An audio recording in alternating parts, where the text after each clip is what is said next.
This is CBC Here and Now.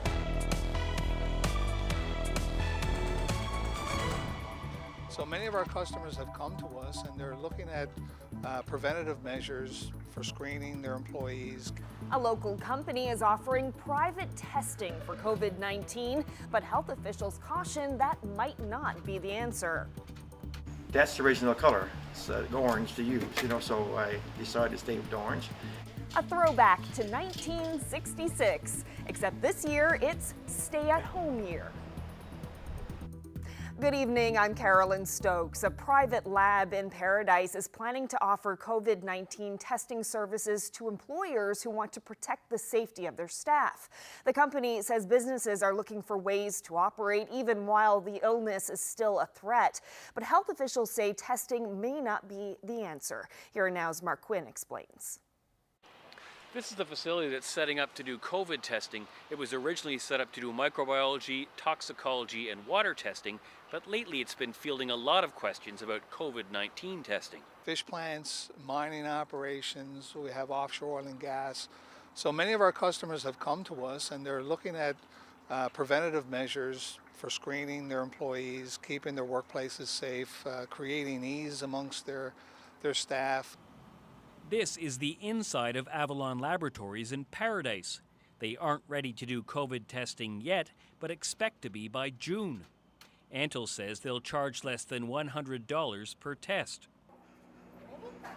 And here's how it will work. Employers will hire qualified medical professionals to collect the swabs. And Antle says this lab should have results that are as reliable as testing done for the health department in less than 4 hours. But provincial health leaders aren't convinced that it's a good idea. A negative test is only indicative of that day's result. And if you're relying on testing to keep your workplace safe outside of all the other measures that we have recommended be in place, then I think you're going to find that that method will fail. And I think attempts to find a loophole by using tests that were not designed that way may not be the safest way of dealing with that. Avalon Laboratories is obliged to share any positive result it finds with the province. It's also offered to help the province with its COVID-19 testing, but the province responded, no thank you. The province has recently said it has more than enough capacity to do all the COVID-19 testing it needs. Mark Quinn, CBC News, St. John's. We made it through the long weekend with no new cases of COVID-19. It's now been 12 days in a row, but a warning that winning streak won't speed up plans to reopen. Here Now's Peter Cowan is live tonight. So Peter, what did officials say about that today? Well, Carolyn, we certainly saw a very different tone than we saw after the last long weekend. There were none of the condemnations about cabin parties. Instead, we got compliments about good physical distancing and how well people did over the weekend. But if you think that's going to mean that the restrictions are going to be lifted early, well, unfortunately, that's not the case. Today, Dr. Janice Fitzgerald said they are sticking with the plan, waiting 28 days, so the earliest would be June 8th before they lift more restrictions. She says that's the safest thing to do. So while on the surface it seems as if these measures are not needed at this time of low case counts, they definitely are. And this is the paradox of public health. When we are doing things right, it seems as though nothing is happening and people are getting frustrated, wondering why we must still adhere to the measures in place. When in actual fact, the reason we are not seeing any new cases is because of these very measures. And if they weren't in place, COVID-19 would now look very different in our province. They are revisiting some of the decisions they've made on things like RV parks and tennis courts. They've met with operators, and within the next couple of days, Dr. Fitzgerald said they should have some answers about whether or not they'll make changes and maybe move up, allowing some of those groups to operate a little sooner. We're also expecting over the next week to find out what it will look like when we move to the next alert level in terms of expanding our household bubble. Dr. Fitzgerald said there's talks about that too. Carolyn? Thanks so much, Peter. That's Here and Now's Peter Cowan reporting live from the newsroom.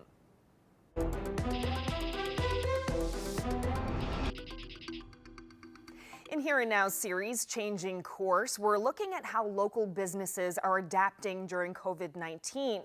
You may remember our coverage of plans for a new tourism complex and a repurposed fish plant in Salvage on the Eastport Peninsula. Ottawa businessman Jeff Mearns says the pandemic has put those plans on hold, but it won't stop the development. Take a look. If you can imagine just pulling the handbrake on your car and then skidding around and coming to a complete stop, that's what we had to do when the state of emergency was announced in Ontario. Right now we're revisiting the plans. Originally we had a blank slate and we landed on the restaurant, hotel, marina, small convenience store. Microbrewery was already put on hold because of a saturation in the marketplace. We think it's a great project, a great investment in the community. So far, we've created construction jobs. Part of our tender process was to make sure local people were hired. We bought furniture from Terry Bradley, the village craftsman. We're going to be decorating with local arts. You can see behind me, that's something from the Heritage Inn, and we'll be putting that similar type things. We'll be asking community arts and crafts people to showcase their wares, and we'll be decorating the place that way.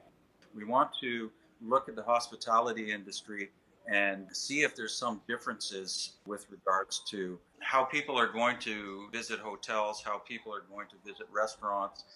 Will the plans inside, will the rooms change? We have some rooms that are ready right now for internal use, but we can't offer those to the public. We don't know when that will be open. What our plans are is to get our boat in, our docks in. We're working with the Small Crafts Harbor. We're working with the Harbor Authority to move and add docks. We've got some sea kayaks coming.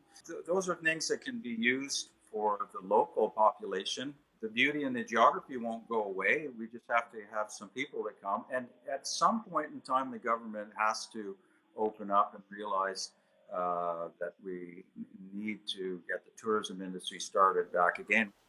We have to prepare the base building to have it ready for the next phase of our construction, which we don't know when, but we're going to be ready for it. That's what our plan is, to hope for the best. We'll prepare for the worst, but we're going to keep ready. More questions tonight over whether the province's travel ban is legal. The Canadian Bar Association is the latest to raise concerns about whether the ban violates the Canadian Constitution. The travel ban came into effect earlier this month when the House of Assembly opened for one day to approve Bill 38. That bill gives health officials the power to deny people the right to travel to the province if they're not a resident, and it allows police to detain and search people without needing a warrant.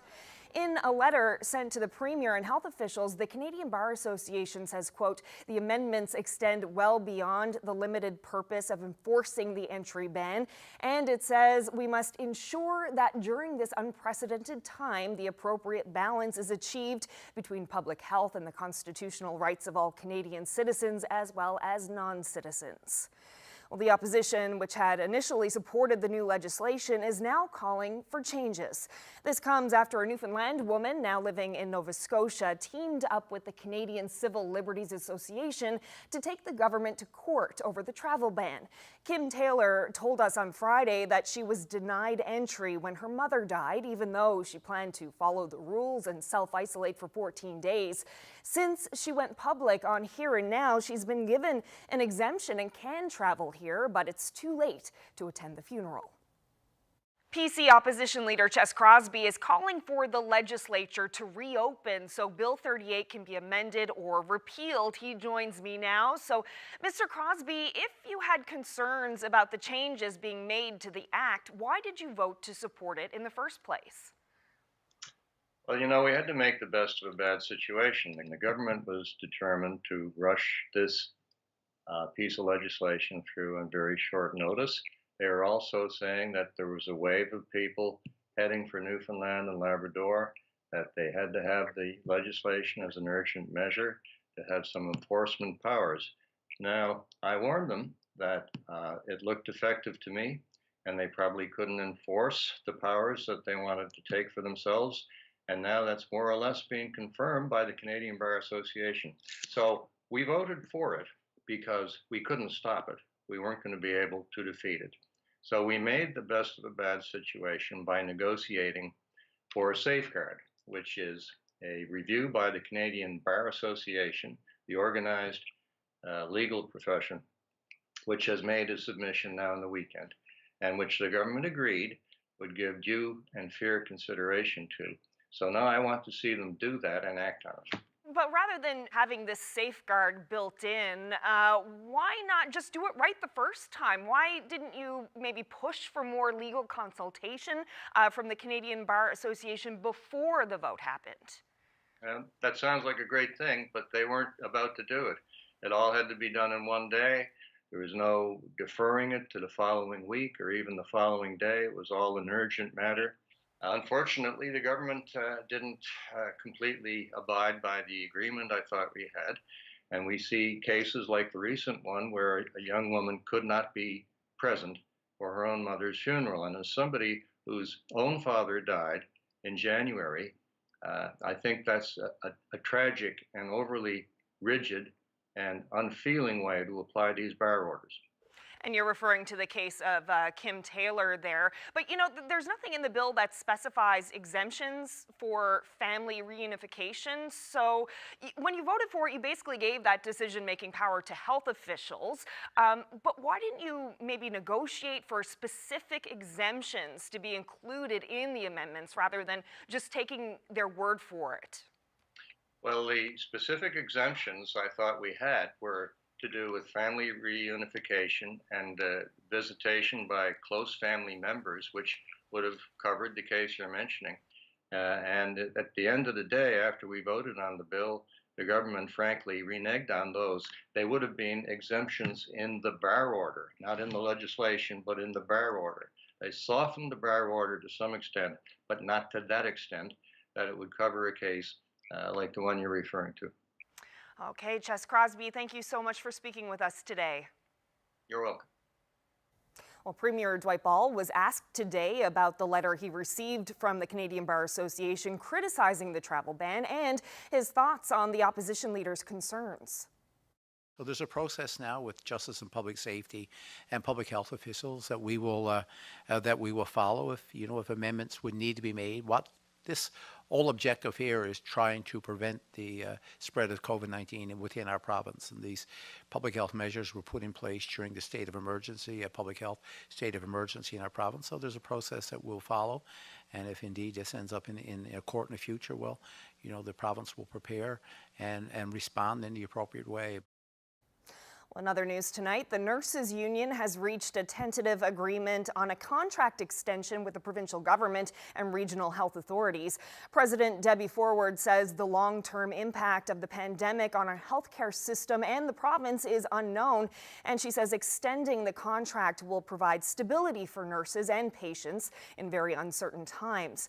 The two-year contract extension includes salary increases and the extension of the no layoffs clause for budgetary reasons.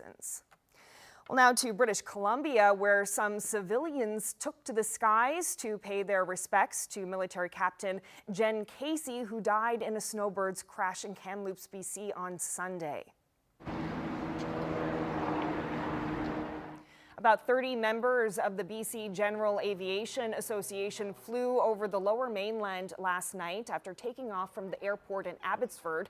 They called their show of support Operation Backup Inspiration. One of those pilots says it was meant to both serve as a memorial and to carry on the snowbird's message of hope during the pandemic.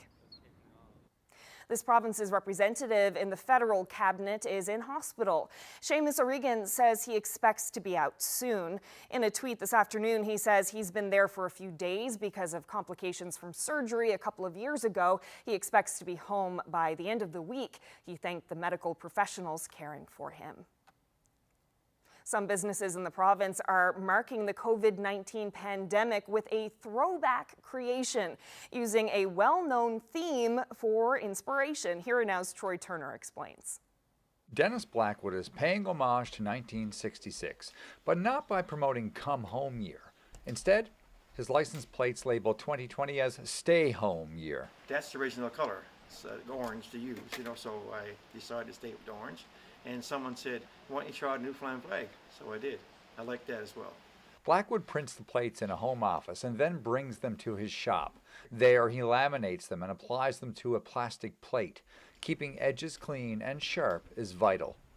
Blackwood first became interested in drawing after an art contest win when he was just a kid, back in grade 3. Years later, he used those skills to start a sign business, and in the nearly 4 decades since, he has seen the workflow change. I hand painted all my life, and then the last 15, 20 years, had to change over from hand painting to the equipment. Now it's all done now by machine. I miss my brushes, of course, It's been a slow winter business-wise. The orders for license plates are helping see sales pick up, but pleasing customers is what makes Blackwood happiest. Yeah, it's just me. I just enjoy, doing it. And when I can see someone small, it makes me happy, right? So that's just in my blood, I guess. While Dennis Blackwood continues to be busy making signs and license plates during the pandemic, he's also working on a new shop which sits right in behind his house and is over 900 square feet. Troy Turner, CBC News, Corner Brook. Well, we saw some flurries today, but we do have some warmth in the forecast over the next couple of days. I'll have all those details coming up.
Welcome back. Well, the pandemic has cut down the amount of driving people are doing, so some people may be holding off getting their tires changed.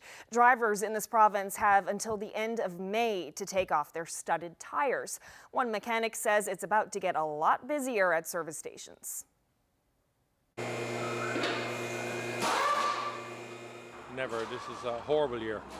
Horrible. With Snowmageddon and now the coronavirus, it's unreal, unbelievable. Well, normally this time of the year, you're swamped. You can't keep up with it. It's not so bad now because we do everything by appointment. Customers seem to be more reasonable with the coronavirus, and they tend to spread it out a bit.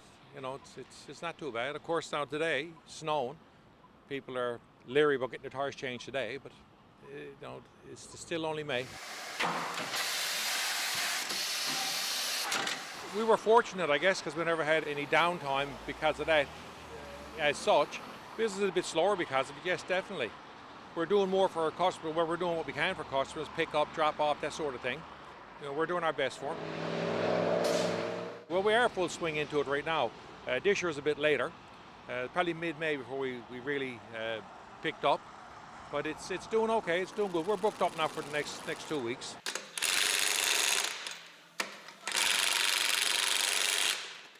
This weather update is brought to you by the Healthcare Foundation Home Lottery. Bonus deadline is midnight, Friday, June 12th. Order tickets now at hcfhomelottery.ca.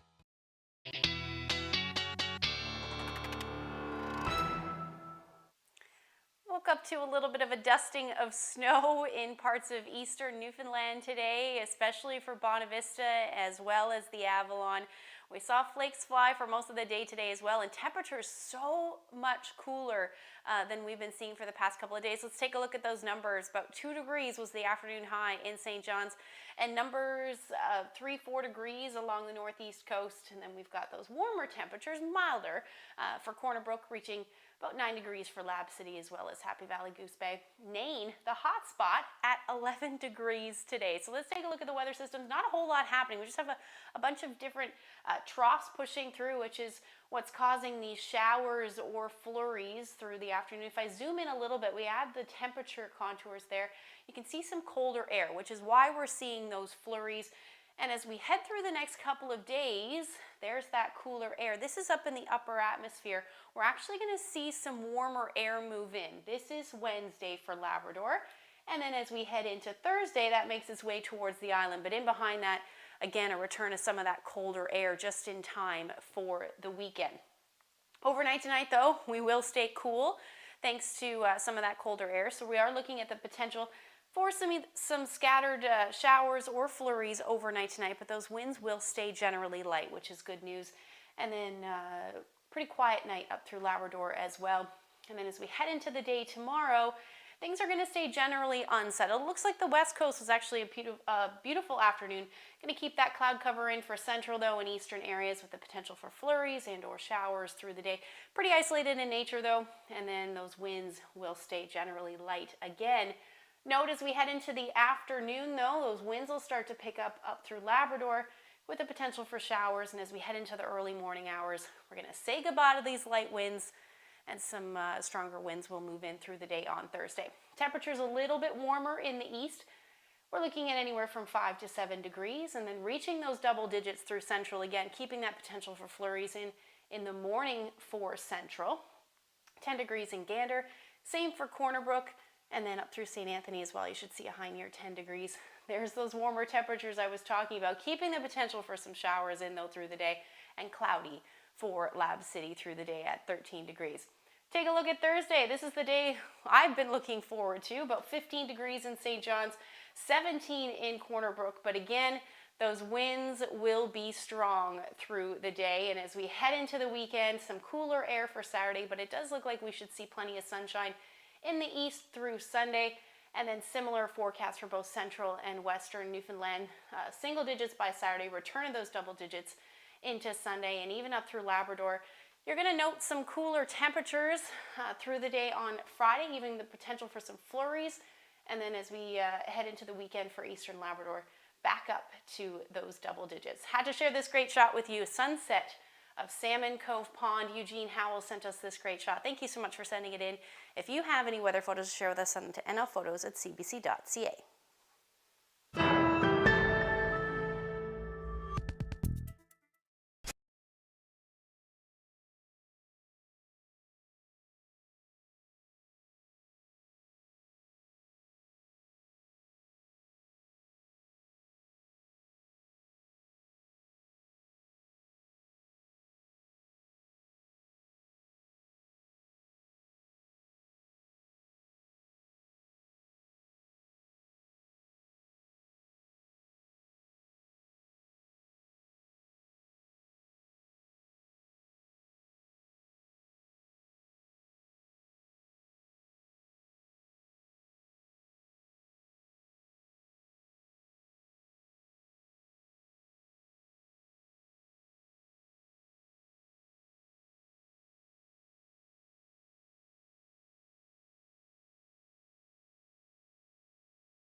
Welcome back. Travel within the province has all but stopped amid the pandemic, but last year some ferries in Newfoundland had a lot of downtime too. Some vessels made over 4,000 runs without a single passenger on board. That means about 10% of the intra-provincial ferry runs were empty, especially the vessels serving sparsely populated areas of southern Newfoundland. Transportation Minister Steve Crocker says people should expect cuts to ferry services on underused routes. Crocker says he hopes to have changes to the service in place before the current transportation contract is up next March. A long wait at Robin Hood Bay dump in St. John's today for people trying to drop off trash. The city warned of wait times of up to 3 hours to drop off garbage. The dump has been open for residential drop-off since last week, but starting today it began accepting bulk garbage as well. Well, it's a show of love and support for the residents of Summerside, Prince Edward Island during this difficult time. The city's electric utility has created a giant light display in the shape of a heart. Called the Heart of Hope, the installation was the brainchild of a local councillor. She said it will remain there for the foreseeable future to lift the spirits of residents coping with the COVID-19 pandemic. Lovely. Well, thank you so much for sharing part of your evening with us. Hope you can join us again tomorrow night. Good night.